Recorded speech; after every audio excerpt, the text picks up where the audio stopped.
Gates open, they're up and racing. Aloha, as expected, draws for your lead.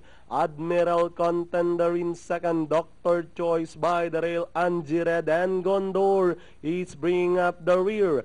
Heading towards the last 900. Aloha by about 3 lengths. Running in second, Admiral Contender. Gondor now catching the third spot. Racing in fourth, Dr. Choice and Angie Red is running by the rail. Peep past the last 800 with Aloha maintaining a 3 lengths lead. Admiral Contender remains in second. Gondor is outside third. Racing in fourth, Dr. Choice moving up by the release. Angie Red as they race at the last 450.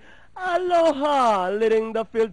Admiral Contender now about to throw the challenge on the outside as they swing for home with Aloha. Admiral Contender is on the outside. Angered is in third with the last 200 meters more to run. Aloha, Admiral Contender moving up on the outside. We have Admiral Contender. Aloha drops back in second with 50 meters. It's all Admiral Contender. Aloha. Dr. Choice, Angie Red and Gondor comes in last.